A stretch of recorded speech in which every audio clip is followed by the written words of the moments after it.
Hello, my friends. For today's beer review, we're going to be taking a look at Sierra Nevada Brewery's Torpedo Extra IPA. Sierra Nevada's Torpedo Extra IPA is a beer that I distinctly remember thinking was just the best IPA I've ever had when I very first started drinking craft beer. I had Dogfish 60 Minute, and then I tried this, and this was like, whoa, that's so bitter and crazy and awesome and hoppy. Well, it's been about a year or two since then, and probably about 2 years actually since then, and kind of curious to see if it's going to hold up to the test of time or not. My palate has obviously changed and developed a lot since then, and it may not seem as bitter or hoppy to me as it once did. And that's the thing with drinking craft beer, is our palates, they kind of become, you can call it matured, you can call it refined, sort of call it, desensitized, because a beer that you think is just absolutely bitter, later on down the road, you can think it's water. I mean, I remember whenever I very first started drinking, period, that I thought Guinness Draft, just the basic Guinness, was the most foul, disgusting, bitter thing I had ever drank in my life, and now that's like tap water. So we're going to see if this has stood up to the test of time. Anyway, just to read the specifications, this is a beer that clocks in at 7.2%, which is approaching the pretty high up there level. So you might want to clock yourself drinking these, only have a couple of them probably at most. And to read the commercial description on the bottle, it says, "At Sierra Nevada, we take hops seriously. Torpedo Extra IPA starts with the world's finest whole cone hops and intensifies their flavors with a little magic from our hop tornado, a revolutionary method of dry hopping. Hop torpedo, not tornado.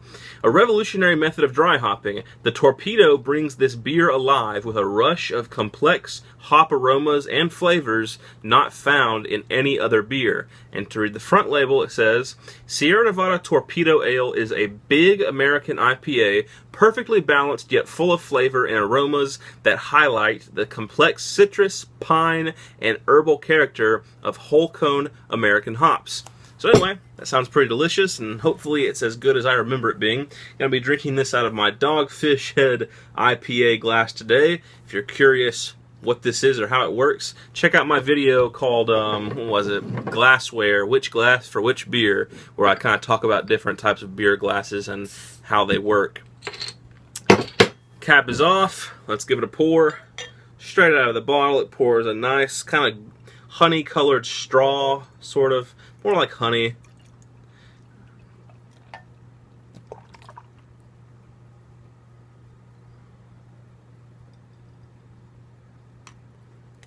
Poured to a very generous 1.5 fingers, 2 fingers of kind of slightly brownish tan yellow head.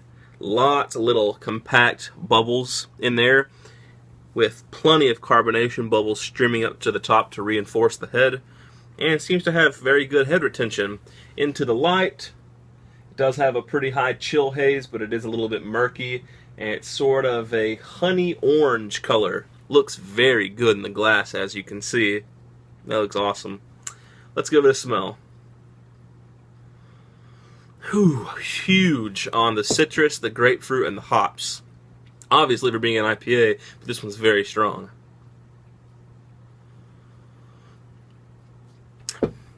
In the background, there are some other fruits there, such as like apple juice, a little bit of sweet orange juice,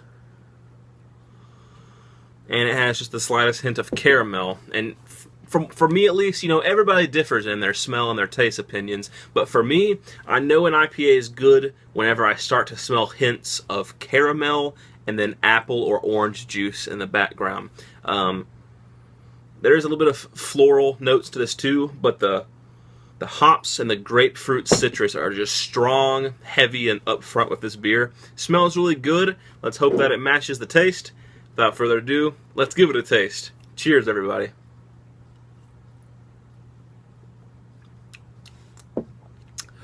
Very good. Though not as strong as I remember it being, but that is to be expected with how spoiled, I guess, I've become with tastes. As you can see, I took only one sip and it's leaving an amazing, almost just perfect solid ring of lacing on the glass. Look at this. That's really nice lacing, especially for being an IPA. Flavor development goes.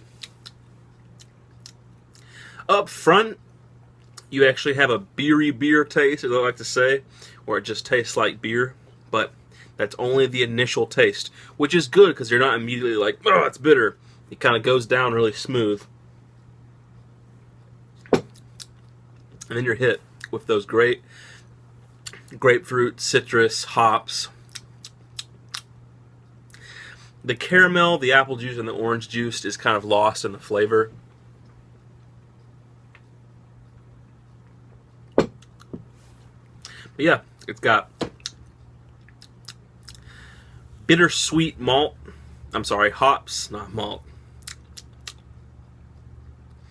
And a little bit of just kind of that refreshing, smooth, beery beer taste like a domestic beer. Not saying that in a bad way. A beery beer taste can be a good thing when it's mingling with other stronger flavors.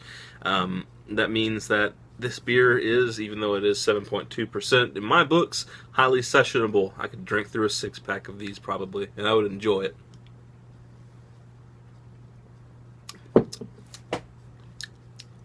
It is still, to me now at least, a little bit on the weaker side, but not a weak beer, just not a super heavy IPA. It's balanced. That'd be a good word for it. And if I was going to say, well, does this lean more toward a strong IPA or a weaker IPA? I'd say it leans towards just a slightly weaker IPA, but it's not a wussy IPA or anything like that. When I call it a good starter IPA, no. I would call this a great intermediate IPA. You know, once you've had your real weak IPAs and you're stepping up to stuff like Dogfish Head 60 Minute, this would go right along in there with that kind of journey to getting used to hoppy, bitter beers. As far as the rating is concerned, it's solid. And it gets a solid score, an 8. I'm going to give it an 8 out of 10. Which is very good, and it is. It's a very good beer. So there you guys go. That has been Sierra Nevada's Torpedo Extra IPA. Hope you enjoyed the review, and tune in for the next one as usual.